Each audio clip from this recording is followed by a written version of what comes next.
जय हिंद दोस्तों, स्वागत है आपका एसएसबी क्रैक एग्जाम्स में। आज के इस वीडियो में हम motion in a straight line and in a plane पूरा डिस्कस करेंगे। That is motion in 1 dimension and 2 dimension. ये पूरा चैप्टर हम लोग आज एक ही वीडियो में कवर करेंगे। तो इस चैप्टर में हम लोग क्या क्या कवर करने वाले हैं? We are going to discuss about the rest, motion, uniform and non uniform motion, scalar and vector quantities, distance, displacement, speed, velocity, average speed, acceleration, distance versus time graph, velocity time graph, equation of motion, uniform circular motion, vectors, types of vectors and unit, equal, negative, coinitial, coplanar vectors, position and displacement vector, multiplication of vector by a real number, addition of vectors, triangle law of vectors, parallelogram law of vectors, facts of vector addition and subtraction, resolution of vector, dot and cross product and projectile motion। तो ये सारे topics हम लोग आज जो है discuss करेंगे। ठीक है, तो शुरुआत करते हैं। सबसे पहले हम लोग जानते हैं कि हम लोग रेस्ट पर हैं या मोशन में हैं। तो देखिए, ये आप देखिए, अर्थ जो है कंटिन्यूसली रोटेट कर रही है और रिवॉल्व कर रही है अराउंड दी सन। तो इसका मतलब, और हम लोग किस पर हैं? अर्थ पे। तो जब अर्थ इस तरीके से रोटेट कर रही है अपनी एक्सिस पर और सन के अराउंड रिवॉल्व कर रही है, तो दैट मीन्स जो हम उस पर खड़े हैं, हम भी तो उसके साथ साथ क्या हैं? हमेशा मूव कर रहे हैं। तो दैट मीन्स आपको ऐसा लगेगा कि जैसे कि हम लोग मोशन में हैं। लेकिन हम रेस्ट और मोशन को इस तरीके से डिफाइन नहीं करते हैं। हम कैसे डिफाइन करते हैं? हम डिफाइन करते हैं रेस्ट को, that a body is said to be rest if its position does not change with respect to fixed point of it in its surrounding। यानी कि उसकी सराउंडिंग्स के बेसिस पर, यानी कि आप कहाँ से देख रहे हैं इस बात पर डिपेंड करता है दैट कि पर्टिकुलर चीज जो है आपकी रेस्ट पर लेंगे हम या मोशन में लेंगे। ठीक है, तो जैसे अगर एक टेबल पर बुक रखी हुई है तो वो रेस्ट पर है। अब bench fixed in A park, ये भी क्या है? रेस्ट पर है, क्योंकि इसकी पोजीशन चेंज नहीं हो रही है इसकी सराउंडिंग के रेस्पेक्ट में। वहीं अगर हम मोशन की बात कर रहे हैं, तो अगर पोजीशन चेंज होती है continuously with respect to its surroundings changes with time, तो उसको हम क्या बोलते हैं कि वो पर्टिकुलर ऑब्जेक्ट जो है मोशन में है। जैसे a flying bird, a boy playing football, these are the few examples of motion. यानी कि क्यों? क्योंकि अब इधर ये जो है पोजीशन चेंज हो रही है with respect to the surrounding, इसीलिए क्या है, हम इसे मोशन में कहेंगे। तो ये रेस्ट और मोशन जो है रिलेटिव टर्म्स हैं। कैसे टर्म्स हैं? रिलेटिव टर्म्स हैं। यानी कि आप देखिए, ये एक बंदा है जो कि बस से बाहर खड़ा है और ये पैसेंजर्स हैं जो बस में है। तो ये पैसेंजर एक दूसरे के रेस्पेक्ट में क्या है? रेस्ट पर है। ये एक दूसरे के रेस्पेक्ट में रेस्ट पर है। लेकिन अगर हम इसके नजरिए से देखेंगे तो ये सब के सब किस में है? मोशन में है। तो दैट मीन्स ये हमारा क्या है? एक रिलेटिव टर्म है, कि यानी इस बात पर डिपेंड करेगा कि हम कहां से देख रहे हैं। Okay, now comes the uniform and non uniform motion. So a body is in uniform motion if it covers equal distances in equal intervals of time। यानी कि अगर मान लीजिए 2 मीटर कवर कर रहा है 5 सेकेंड में, फिर अगले 2 मीटर कवर करे फिर 5 सेकेंड में, इस तरीके से same equal interval of time जो है उसने लिया for covering the same distance, तो हम क्या कहेंगे? That it is in the uniform motion. लेकिन अगर मैं यहाँ पर 15 कर दे रही हूँ तो यहाँ पर डिफरेंट टाइम लिया है ना, तो हम इसको क्या बोल देंगे? नॉन यूनिफॉर्म मोशन बोल देंगे। ओके, दैट मीन्स अगर इक्वल इंटरवल में इक्वल डिस्टेंस कवर करेगा तो यूनिफॉर्म, और अनइक्वल करेगा तो नॉन यूनिफॉर्म हो जाएगा। Okay, now comes the scalar quantities. अब स्केलर क्वांटिटीज क्या होती हैं? स्केलर क्वांटिटीज वो फिजिकल क्वांटिटीज होती हैं जिनके पास मैग्नीट्यूड होता है पर डायरेक्शन नहीं होता है। ओके, ये जो है अगर इनका मैग्नीट्यूड चेंज हुआ तो ये क्वांटिटीज भी चेंज हो जाती हैं। And they follow the law of algebra, यानी आप जैसे नॉर्मल ऐड करते हैं, सब्ट्रैक्ट करते हैं, वैसे ही करना है। इसके example volume, time, speed, temperature, mass, ये सब हैं। तो मतलब क्या हुआ कि these all things are having only the magnitude. इनके पास क्या है? कोई डायरेक्शन नहीं है, इनके पास क्या है, कोई डायरेक्शन नहीं है। जैसे कि आप सपोज करिए हम आपसे कहते हैं 2 किलो चावल, 2 किलोग्राम राइस, तो आप जो है इधर देखिए, इधर राइस का कोई डायरेक्शन नहीं है, क्या है, केवल मैग्नीट्यूड है हमारे पास, तो इसीलिए ये क्या है, एक स्केलर क्वांटिटी बन जाती है। ओके, अगर हम बात करते हैं वेक्टर क्वांटिटीज की, तो वो क्वांटिटीज जिनके पास मैग्नीट्यूड और डायरेक्शन होता है उन्हें हम वेक्टर क्वांटिटीज कहते हैं। ये जो है चाहे डायरेक्शन चेंज हो, मैग्नीट्यूड चेंज हो या दोनों चेंज हो, तो इसकी वैल्यूज चेंज हो जाती है। Okay, and they follow the law of vector algebra, यानी कि अब हम इनको ऐसे ऐड और सब्ट्रैक्ट नहीं करते हैं जैसे कि आप नॉर्मल 2 + 2 = 4 लिख देते हैं, लेकिन वेक्टर अलजेब्रा में ऐसा नहीं है। ओके, सो एग्जाम्पल इसके क्या है, डिस्प्लेसमेंट, वेलोसिटी, मोमेंटम, ये सब क्या है, इसके एग्जाम्पल्स हैं। ओके, अब आपके दिमाग में एक और चीज आ सकती है, that we call as the current. Current क्या चीज है कि इसके पास क्या है, मैग्नीट्यूड भी है, अगर हम 2 एम्पियर करंट कह रहे हैं, और इसके पास डायरेक्शन भी है कि इस वायर में नॉर्थ टू ईस्ट या जहां से भी आप लोग कहें ईस्ट टू वेस्ट, उसका एक पर्टिकुलर डायरेक्शन है। लेकिन this current does not follow the law of vector algebra, इसलिए हम इसको क्या है, वेक्टर क्वांटिटी नहीं कह सकते हैं। Okay, now let us discuss about the distance. So distance is the total path length traveled by an object during a given time. It is a scalar quantity and its SI unit is meter. मतलब क्या, distance हमारे को क्या बताती है कि कितना हमने पाथ ऐसे करके ट्रेवल करा है। जैसे आप गूगल मैप में भी खोलते हैं तो इस तरीके से वो आपको दिखाता है कि इतना टाइम लगेगा और इतना जो है दूराई पर है, तो ये चीज क्या है, हमारे पास डिस्टेंस है। ओके, सो किलोमीटर भी इसकी एक क्या है, यूनिट है, लेकिन एसआई यूनिट क्या होती है, मीटर होती है। ओके, अगर हम डिस्प्लेसमेंट की बात करते हैं तो डिस्प्लेसमेंट इज द शॉर्टेस्ट, है ना, सबसे छोटा रास्ता होगा जहां से जहां तक आपको जाना है, यानी स्टार्ट और एंड पॉइंट तक के लिए शॉर्टेस्ट डिस्टेंस हमेशा कैसा आ जाएगा, हमारे पास स्ट्रेट लाइन पाथ आ जाएगा। तो ये जो शॉर्टेस्ट डिस्टेंस होगा इसी को हम लोग बोलते हैं डिस्प्लेसमेंट, यानी कि इनिशियल और फाइनल पोजीशन के बीच में जो डिस्टेंस है, लेकिन कौन सा वाला, शॉर्टेस्ट वाला, यानी जो आपने कवर करा है शॉर्टेस्ट वाला जो होगा, यानी स्ट्रेट लाइन जो होगा वो आपका क्या है, डिस्प्लेसमेंट होता है।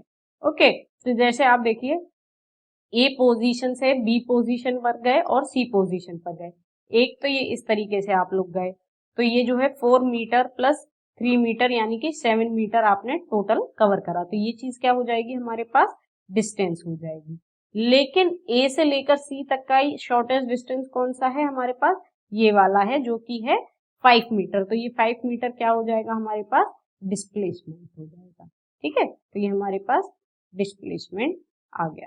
Okay, now speed. So speed is the distance travelled by an object in unit time, यानी कि ये आपको रेट ऑफ मोशन बताता है आप कितनी तेजी से जा रहे हैं। सो it is a scalar quantity and ऐसा यूनिट इज मीटर पर सेकेंड। तो ये आपने जो है अपनी स्कूटी में, कार में, बाइक्स में ऐसे देखा होगा कि कितनी स्पीड से आप लोग ट्रेवल कर रहे हैं, वो इस तरीके से मीटर में दिखा देता है हमको। तो ये हमको बताता है कि आपने कितना डिस्टेंस ट्रेवल करा है कितनी देरी में।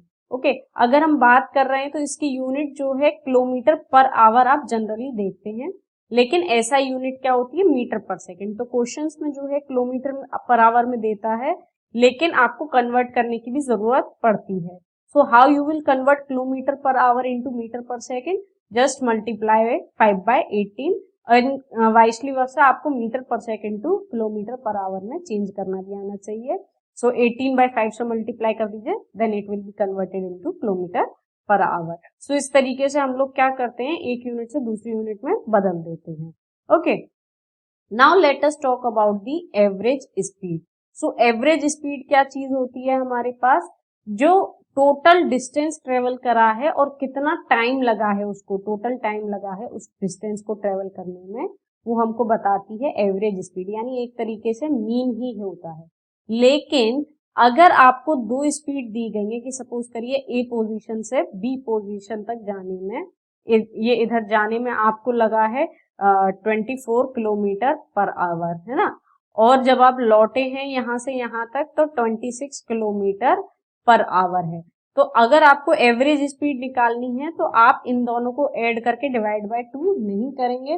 टोटल डिस्टेंस आप लोग ले लेंगे x, क्योंकि जाने में भी x लगेगा, लौटने में भी x की डिस्टेंस रहेगा, लेकिन टाइम का कंट्रीब्यूशन अलग अलग होगा।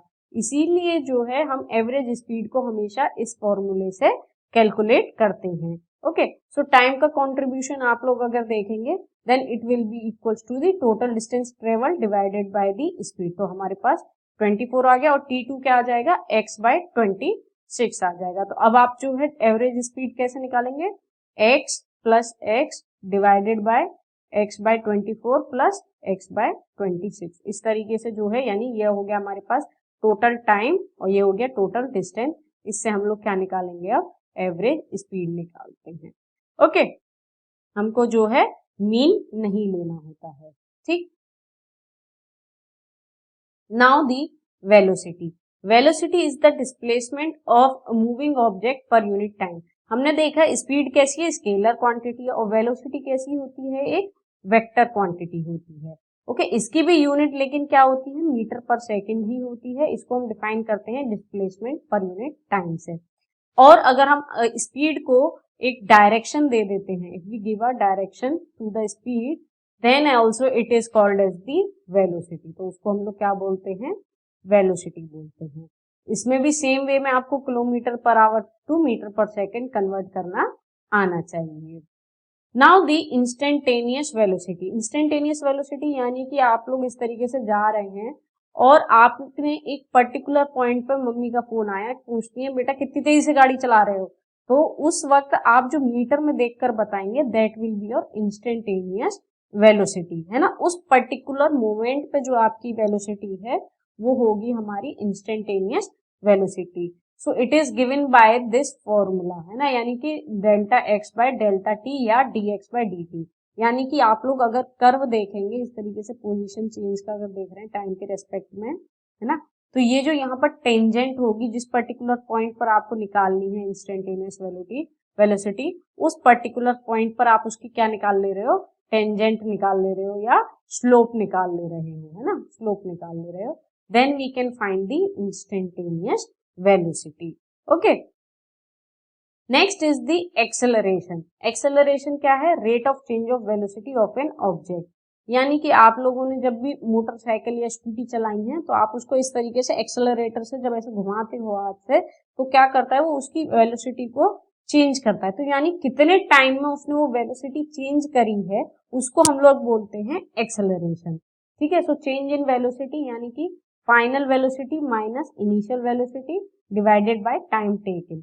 तो वेलोसिटी को हम लोग मेजर करते हैं मीटर पर सेकंड में और टाइम को मेजर करते हैं सेकंड में। तो हमारे पास इसकी यूनिट बन जाएगी मीटर पर सेकंड स्क्वायर, यानी कि हम लोग एक्सेलरेशन को मीटर पर सेकंड स्क्वायर में मेजर करते हैं। और ये कैसी क्वांटिटी है, एक वेक्टर क्वांटिटी है। अगर हम बात करते हैं इंस्टेंटेनियस एक्सेलरेशन की, then it is also given by the slope, लेकिन ग्राफ कौन सा होना चाहिए, वीटी ग्राफ होना चाहिए। ऊपर जो हमने वेलोसिटी के लिए था वो था पोजीशन टाइम ग्राफ, यहाँ पर वीटी ग्राफ में से अगर आप स्लोप निकालेंगे then you can find the acceleration at that particular instant. Okay, so we have discussed also, but let us discuss again the speed time graph, है ना, oh sorry distance time graph. तो distance time graph आप लोग देख रहे हैं यहाँ पर। तो अगर हम इसमें से स्पीड निकालना चाह रहे हैं तो हमको क्या करना होगा, ऊपर वाली एक्सिस पर जो है हमारे को डिस्टेंस दे रखा है वाई एक्सिस पर, तो दो पर्टिकुलर पॉइंट लेंगे हम इस ग्राफ के। इधर यहाँ पर हमने दो पर्टिकुलर पॉइंट लिए और इनके कॉरस्पॉन्डिंग क्या क्या वैल्यूज हैं for the time and the distance, वो वैल्यूज हम लेंगे। तो यहाँ पर अगर हमारे पास S2 है, यहाँ पर हमारे पास S1 है, इसके कॉरस्पॉन्डिंग टाइम T2 है यहाँ पर, और यहाँ पर T1 है। तो स्पीड क्या हो जाएगी, S2 minus S1 divided by T2 minus T1। अगर आप यहाँ पर देखें तो डिस्टेंस चेंज नहीं हो रहा है, तो दैट मीन्स स्पीड कितनी हो गई है, यहाँ पर 0 हो गई है। तो that means this object is at rest. तो ये पैरेलल लाइन हमको क्या दर्शा रही है, किस ग्राफ में, डिस्टेंस टाइम ग्राफ में हम लोग बात कर रहे हैं कि ये जो है दिखा रहा है कि ऑब्जेक्ट आपका रेस्ट पर है। ओके, वहीं अगर हम वेलोसिटी टाइम ग्राफ की बात करते हैं तो यूनिफॉर्म मोशन आपका स्ट्रेट लाइन से इस तरीके से दिखाएगा, क्योंकि यहाँ पर ये वेलोसिटी ली है। तो वेलोसिटी आपकी क्या है, कांस्टेंट है तो ये क्या हो जाएगा, यूनिफॉर्म मोशन हो जाएगा। और यूनिफॉर्मली एक्सेलरेटेड मोशन तो इस तरीके से स्ट्रेट लाइन आ जाएगी। और यहाँ पर लेकिन जो इनिशियल वेलोसिटी है 0 है और यहाँ पर जो है इनिशियल वेलोसिटी 0 के बराबर नहीं है। ओके, अगर यूनिफॉर्मली रिटार्डेड मोशन होगा यानी कि अब जो है एक्सेलरेशन आपका कम हो रहा है तो इस तरीके से ग्राफ हो जाता है। और नॉन यूनिफॉर्म के लिए स्ट्रेट लाइन ना होकर वो एक कर्व होती है तो वो नॉन यूनिफॉर्मली एक्सेलरेटेड मोशन बन जाता है। ओके, अब जो यहाँ पर बहुत ही इंपॉर्टेंट है वो है these 3 equation of motion, that is v is equals to u plus at, s is equals to ut plus half at square and v square minus u square equals to 2as। तो ये जो है बहुत ज्यादा important है।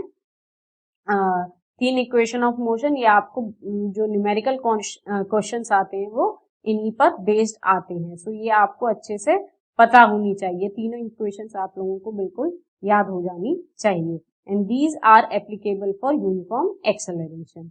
Okay, now comes the uniform circular motion। so what is this uniform circular motion? देखो circle में तो है मोशन और यूनिफॉर्म में तो यानी कि वो डिस्टेंस जो कवर कर रहा है इक्वल इंटरवल ऑफ टाइम में कवर कर रहा है, तो यानी कि उसकी क्या है, स्पीड आपकी कांस्टेंट है। स्पीड क्या है, कांस्टेंट है। लेकिन हर पॉइंट पर जो है direction of velocity will be given by this tangent, है ना। तो डायरेक्शन चेंज हो रहा है, तो that means velocity her instant of time पर क्या हो रही है, चेंज हो रही है। क्योंकि डायरेक्शन चेंज होने की वजह से जो है इसमें चेंज इन वेलोसिटी हो रहा है, तो that means there will be some acceleration, है ना। एक्सेलरेशन क्या होता है, rate of change of velocity, that means जो वेलोसिटी चेंज हुई है डिवाइड बाय टाइम कर देते हैं। लेकिन यहाँ पर डायरेक्शन चेंज होने की वजह से आएगा तो उसको हमने एक स्पेशल नाम दिया है, क्या दिया है, सेंट्रीपिटल एक्सेलरेशन। तो उसको हम लोग बोलते हैं centripetal acceleration and it is directed towards the centre. इस तरीके से हमारे सेंटर की तरफ डायरेक्ट होता है and it is given bye v square upon r, है ना। इस वाले फॉर्मूले से आपको सेंट्रीपिटल एक्सेलरेशन आप लोग कैलकुलेट कर सकते हैं। Okay, now next is the vectors. So what are vectors? Vectors हमने ऊपर देखा था क्या होती हैं, जिनके पास मैग्नीट्यूड होता है, डायरेक्शन होता है और लॉ ऑफ वेक्टर अलजेब्रा को फॉलो करती हैं, उन्हें हम वेक्टर्स बोलते हैं। ओके, सो दैट मीन्स जिस डायरेक्शन में वो जा रहा है उसको हम इस तरीके से रिप्रेजेंट करते हैं और उधर जिधर जा रहा है उसके उस तरफ हम एरो पुट कर देते हैं। और ये जो इसका मैग्नीट्यूड है ये इसकी लेंथ पर डिपेंड कर देता है कि हमने एक पर्टिकुलर दे दी लेंथ, उतना उसका मैग्नीट्यूड हो जाता है। Okay, so whose length is the magnitude and with an arrow indicating the direction. So the vector is from its tail to head। तो ये इसकी टेल होती है और ये इसका हेड होता है यहाँ पर, ठीक है। नाउ टाइप्स ऑफ वेक्टर, एक हो जाएगा हमारे पास एक्सियल वेक्टर, यानी कि जो रोटेशनल मोशन की वजह से जो आते हैं vectors, those are the axial vectors, like torque, angular velocity, angular acceleration, ये सारे कैसे हैं, एक्सियल वेक्टर्स हैं। अगर हम बात करते हैं पोलर वेक्टर्स की तो they describe the translation motion and have the starting point. तो ये वाले वेक्टर्स को हम लोग बोलते हैं polar vectors and they can will remain unchanged irrespective of the coordinate system chosen. इसके एग्जांपल क्या क्या है, डिस्प्लेसमेंट ऑफ फोर्स है। अब अगर हम बात करते हैं यूनिट वेक्टर की, तो यूनिट वेक्टर क्या होते हैं, वो वेक्टर जो जिनका जो मैग्नीट्यूड है वो यूनिट है, यानी कि 1 है ना, यानी जिनका मैग्नीट्यूड 1 है उन्हें हम बोलते हैं यूनिट वेक्टर। तो उसे कैसे फाइंड करते हैं, vector divided by its magnitude, है ना। तो इससे क्या बन जाता है, हमको यूनिट वेक्टर मिल जाता है और उसके सर पे हम ऐसे टोपी बिठा देते हैं। तो ये टोपी जो होती है ये हमको बताती है कि हम इस वेक्टर को क्या कह रहे हैं, यूनिट वेक्टर है ना। ये हमने जो वेक्टर लिया है ये कैसा है, यूनिट वेक्टर है। Okay, so it is only giving you the direction only. इसके पास क्योंकि मैग्नीट्यूड कितना है, 1 है। तो अगर आप देखें एक्स एक्सिस पर जो है हम जनरली जो लेते हैं that is i cap, y axis पर जो लेते हैं that is the j cap and z axis पर जो लेते हैं वो होता है k cap. These are the unit vectors in x, y and z axis. Okay, now the equal vectors. दो वेक्टर्स को हम इक्वल वेक्टर्स कब कहेंगे, जब उनका मैग्नीट्यूड सेम हो और उनका डायरेक्शन भी सेम हो। तो अगर ये हमारे पास दो वेक्टर्स हैं ए और बी ओके, और इनका डायरेक्शन आप देख रहे हैं सेम है, और इनका मैग्नीट्यूड यानी इनकी जो लेंथ है वो भी आपकी क्या है, सेम है। तो ये कैसे वेक्टर्स हो जाएंगे, इक्वल वेक्टर्स हो जाएंगे।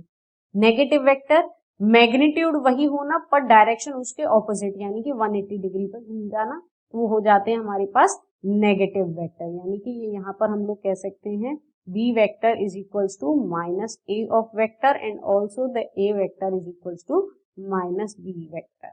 Okay, next is the coinitial vectors, वो वेक्टर्स जिनका जो है स्टार्टिंग पॉइंट क्या है, सेम होता है, उन्हें हम बोलते हैं coinitial vector. And what are collinear vectors, वो वेक्टर्स विच हैव इक्वल और अनइक्वल मैग्नीट्यूड, यानी मैग्नीट्यूड से मतलब नहीं है हमें, लेकिन वो देखना है they are acting in the parallel straight line, यानी कि एक ही प्लेन पर वो जो है लाई कर रहे हैं और they are parallel to each other, तो उन्हें हम बोलेंगे collinear vectors. Okay, now next is the coplanar vectors. Coplanar vectors वो होते हैं जो कि क्या होते हैं, एक ही प्लेन पर लाई करते हैं, है ना, एक ही प्लेन पर लाई करेंगे, टू डायमेंशनल प्लेन लेंगे और उसी प्लेन पर लाई करेंगे, डायरेक्शन से हमें मतलब नहीं है।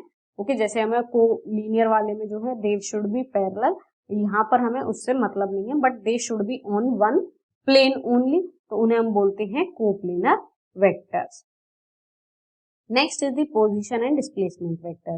So position vector is used to specify the position of a certain body, यानी कि अगर आप देखें ओरिजिन से जो वेक्टर लगाएंगे किसी पॉइंट तक तो वो हमारा पोजीशन वेक्टर बता देता है, और displacement vector is used to find the change in the position vector of an object. तो ये वाला जो वेक्टर हो जाता है हमारे पास, ये डिस्प्लेसमेंट वेक्टर बन जाता है।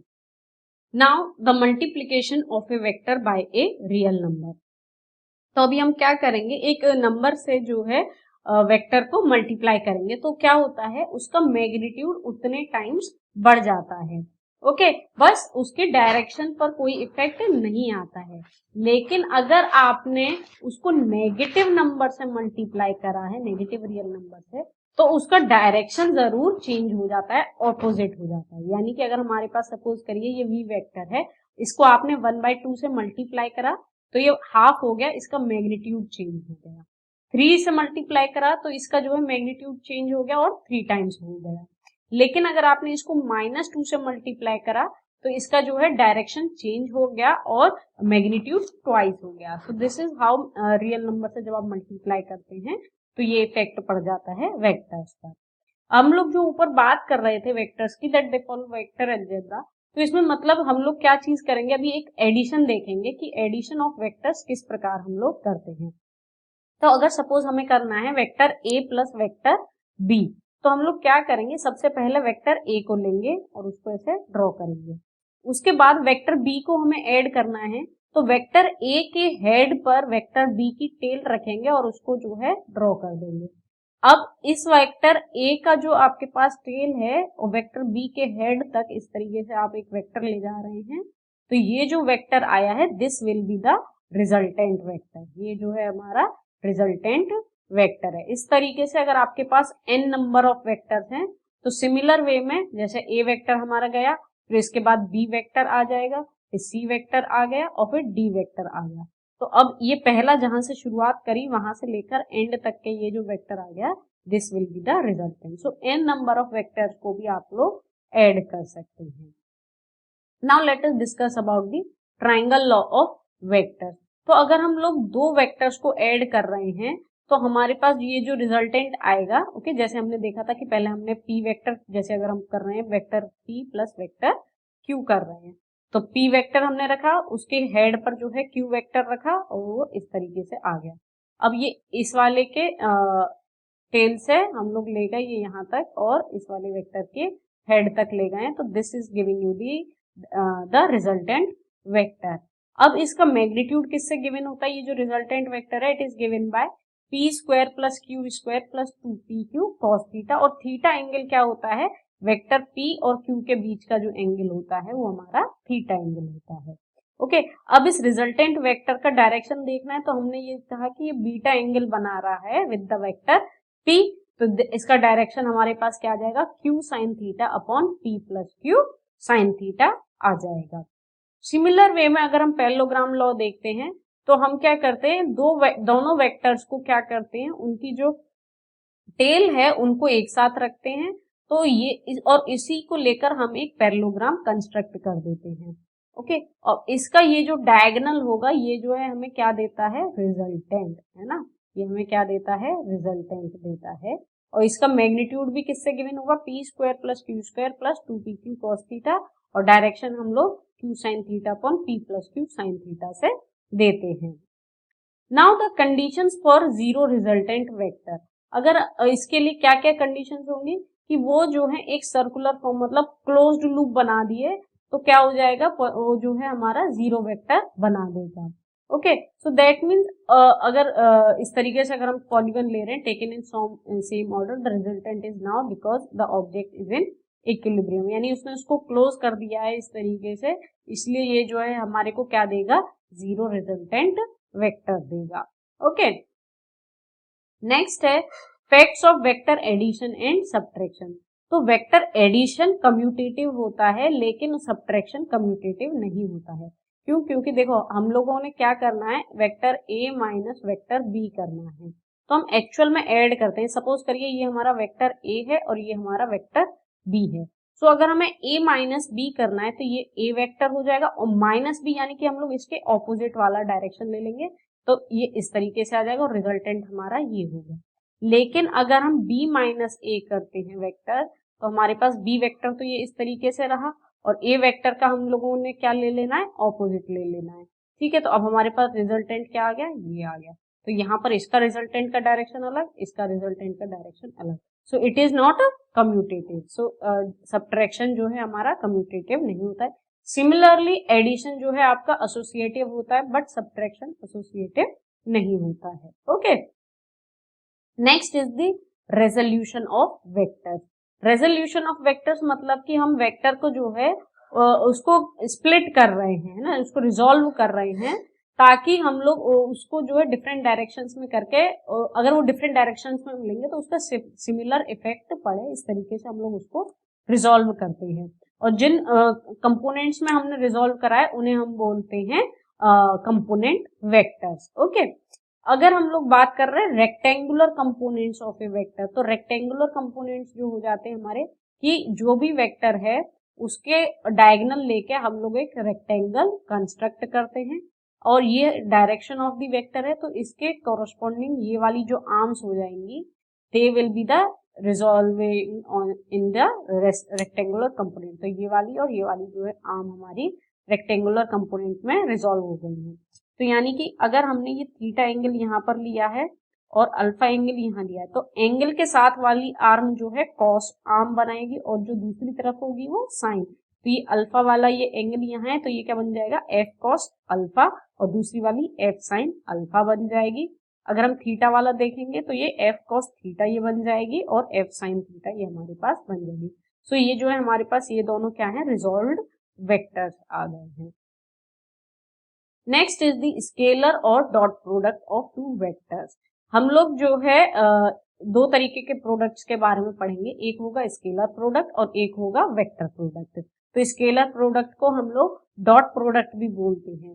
सो this dot product is given by a b cos theta.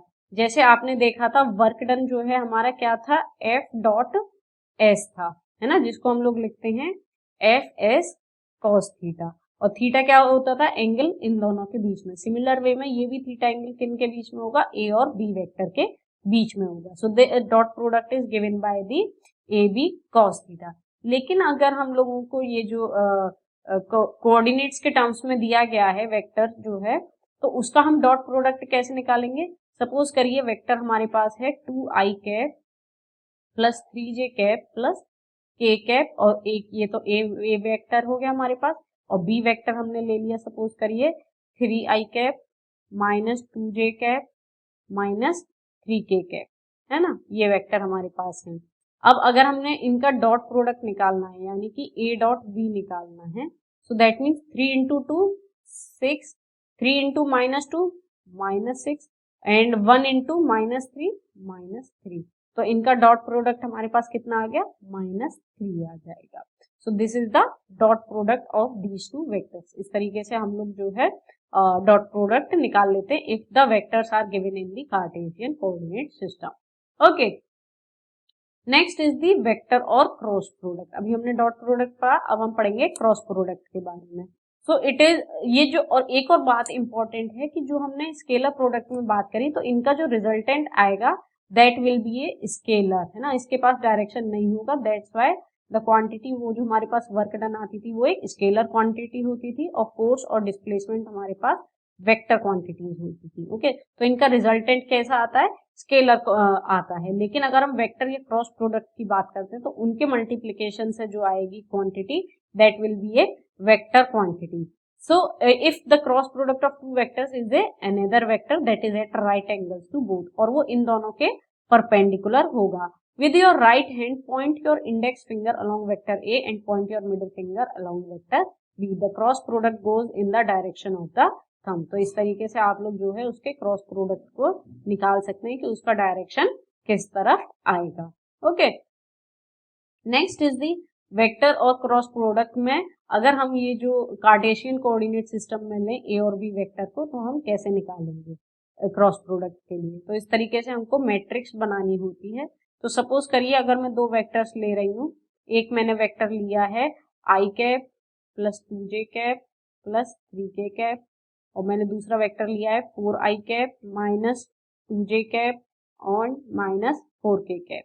ठीक है, ये हमने दो वेक्टर्स लिए और इनका जो है हमें क्या निकालना है, क्रॉस प्रोडक्ट निकालना है। तो हम लोग क्या करेंगे, मैट्रिक्स बनाएंगे इस तरीके से। तो इधर मैंने लिखा आई कैप, जे कैप एंड के कैप। अब इनके साथ साथ जो नंबर है वो हम लिखेंगे, पहले वेक्टर का 1, 2 और 3 है और दूसरे वेक्टर का है 4, -2 एंड -4 है। ठीक है, अब हम लोगों को क्या करना है कि इनका मल्टीप्लाई करना है। तो मैंने जो है सबसे पहले आई कैप के हिसाब से देखूंगी, तो जो आई कैप के कोरोस्पोंडिंग है वो वाली छोड़कर अब बाकी की दो देखेंगे। तो यहाँ पर मैं 2 इंटू -4 -2 इंटू 3, तो यानी ये मेरे पास क्या आ जाएगा, यहाँ पर 2 इंटू -4 एंड देन -3 इंटू -2, और ये किसके साथ आएगा, हमारे पास आई कैप के साथ आ जाएगा, है ना, क्योंकि हमने आई कैप का पहले निकाल रहे हैं। तो ये क्या हो जाएगा हमारे पास -8 और माइनस माइनस प्लस हो गया तो 6, तो -2 आई कैप, तो ये हमारे पास आ जाएगा एक तो -2 आई कैप। जे कैप के लिए जब निकालते हैं तो एक माइनस साइन पहले ही लगा देते हैं, है ना। उसके बाद जे कैप के लिए जब हम निकाल रहे हैं तो हम अब जे कैप के हिसाब से देखेंगे, तो बस उसके कोरस्पॉन्डिंग जो है नंबर उन्हें हम ड्रॉप कर देंगे और बाकी के देखेंगे। तो 1 इंटू -4 -3 इंटू 4 करेंगे, तो यानी हमारे पास क्या आ जाएगा, यहाँ पर अब माइनस करेंगे तो this will be equals to 1 into -4 and then minus आपके पास 3 इंटू 4, और ये पूरा जो है जे कैप, है ना, इस तरीके से ये हमारे पास जे कैप आ जाएगा। तो दिस विल बी देयर। अगर हम के कैप के लिए देखेंगे तो के कैप के लिए क्या आ जाएगा हमारे पास, अब के हिसाब से देखेंगे और उन वाले नंबर्स को छोड़ देंगे जो के नीचे हैं। दैट मीन्स हम लोग अब इस तरीके से देखेंगे। सो 1 इंटू -2, तो यहाँ पर हमारे पास प्लस साइन के साथ, सो 1 इंटू -2 हो जाएगा ये यहाँ पर, तो मैं ऊपर लिख देती हूँ ना, 1 इंटू -2 और ये हो जाएगा 4 इंटू 2, है ना, so -4 into 2 and then whole with the k cap. तो ये हमारे पास क्या बन जाएगा, 1 इंटू -2 हो गया, -8, तो ये हो गया -10 के कैप। तो ये यहाँ पर हम लोग लिख सकते हैं -10 के कैप, है ना। एक सेकंड, इसको हम यहाँ लिख देते हैं -10 के कैप और पहले जे कैप कैलकुलेट कर देते हैं। तो -4 and then -12, so it will be -16 j cap. तो अब मैं इसको रब करके लिख देती हूँ। तो हमारे पास जो रिजल्टेंट आ जाएगा क्रॉस प्रोडक्ट से वो क्या आ जाएगा, सो it will be -16 j cap. Okay, so minus minus यहाँ पे ये प्लस बना देगा 16 जे कैप, और ये जो है हमारे पास क्या आ जाएगा यहाँ पर -10 के cap. So this will be the cross product of these two vectors. So this will be the resultant. Okay. Now the relative velocity. So relative velocity को हम कैसे डिफाइन करते हैं कि वेलोसिटी एक दूसरे के रेस्पेक्ट में कितनी है, उससे हम लोग relative velocity निकालते हैं। So it is the time rate of change of relative position of one object with respect to the another object. यानी कि अगर हम relative velocity of object A with respect to B निकाल रहे हैं तो velocity of A minus velocity of B कर देना है। तो देखिए ये वाली एक जो कार है, this is going with the speed of 100 kilometre per our और ये जो है हमारी 90 किलोमीटर पर आवर से जा रही है सेम डायरेक्शन में। तो अगर हम देखते हैं रिलेटिव वेलोसिटी यानी कि इसके रेस्पेक्ट में इसकी वेलोसिटी कितनी है या इसके रेस्पेक्ट में इसकी वेलोसिटी कितनी है, तो आप देखेंगे कि इसके रेस्पेक्ट में जो है it is only having the velocity of 10 kilometre per hour. Okay, क्योंकि ये जो है 90 से खुद चल रहा है, 100 से चल रहा है, सेम डायरेक्शन में है, सो VA माइनस VB हमारे पास क्या आ जाएगा, 10 किलोमीटर पर आवर आ जाएगा। लेकिन अगर ये ऑपोजिट डायरेक्शन में है ना, तो जब आप इसको ऐड करेंगे तो डायरेक्शन आपके पास सेम आ जाएगा, है ना, क्योंकि माइनस करेंगे ना हम लोग तो एक का ऑपोजिट लेना पड़ेगा। तो उस केस में क्या हो गई, इनकी वेलोसिटी ऐड हो गई। सो दैट मीन्स ये जो है अब कितनी है relative velocity, 190 kilometre per hour. Okay, so इस तरीके से हम लोग जो है रिलेटिव वेलोसिटी निकालते हैं। Next is the projectile.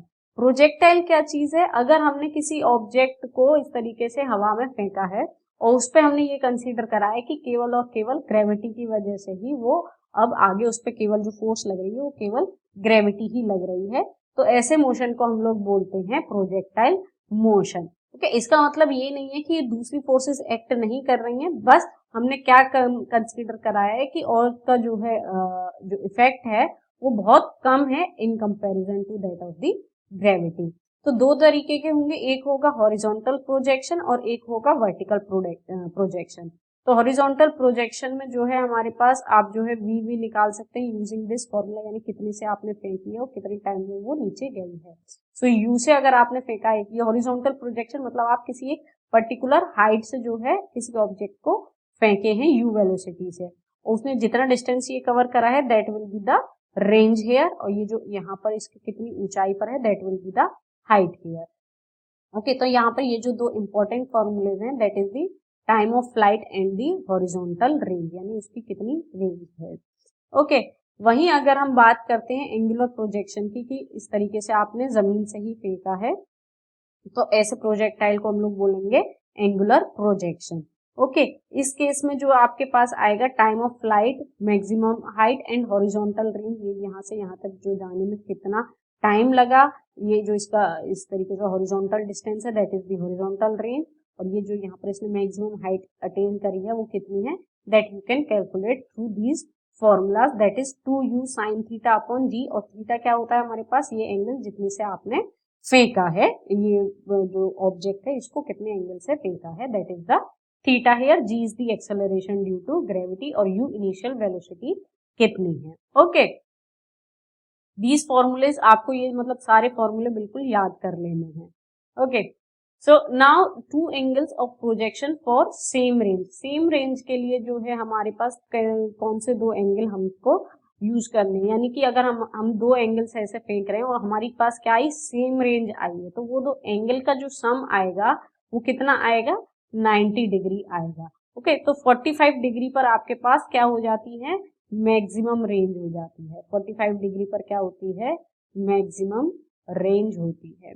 और ये जो है आप अगर देखेंगे सो 80 डिग्री एंड 10 डिग्री है ना, जब इतनी से आप फेंकेंगे सेम वेलोसिटी से तो रेंज क्या होगी, सेम होगी। अगर आपने 30 डिग्री और 60 डिग्री से फेंका है तब भी रेंज क्या है, सेम आएगी। Okay, so that is the main thing here that we are telling कि उन दो एंगल्स के लिए जिनके लिए रेंज जो है सेम आ जाए तो उनका सम कितना होना चाहिए, 90 डिग्री होना चाहिए। ठीक है, सो आई होप ये सारी चीजें आप लोगों को क्लियर होंगी। सो अगर आप इस सब चीजों को और भी डिटेल में पढ़ना चाहते हैं तो आप हमारे कोर्स में एनरोल हो सकते हैं। For that you can download the app from our description box given below, उसमें से आपको लिंक मिल जाएगा, वहां से आप हमारी ऐप डाउनलोड करके हमारे वेरियस कोर्सेज में भी एनरोल हो सकते हैं, and that too at very affordable rate. अगर आप लोग एसएसबी इंटरव्यू की प्रिपरेशन कर रहे हैं तो आप हमारा वो कोर्स भी वहां से बाय कर सकते हैं। यहाँ पर जो है आपके पास लाइव क्लासेस रहती है जिससे कि आपको और डिटेल में अच्छे से पता चल सके कि क्या चीजें हमें करनी है ड्यूरिंग द इंटरव्यू। और इन सभी कोर्सेज पर अगर आपको 10% डिस्काउंट चाहिए then don't forget to use the code warrior10, जिससे कि आपको एक्स्ट्रा 10% डिस्काउंट इन सभी कोर्सेज पर मिल सके। सो आई होप ये वन शॉट वीडियो आप लोगों को अच्छी लगी हो। ऐसी ही वन शॉट वीडियोस मैं आपके लिए और लेकर आती रहूंगी so that you can prepare well for your examination. See you in the next video. Till then, जय हिंद। अगर आप एक डिफेंस एस्पिरेंट हैं और SSB interview, NDA, CDS, AFCAT जैसे एग्जाम्स के लिए प्रिपेयर कर रहे हैं तो आप एसएसबी क्रैक एग्जाम्स के कोर्स को चेक करना ना भूलें। आप हमारी लर्निंग एप्लीकेशन को गूगल प्ले स्टोर से भी डाउनलोड कर सकते हैं।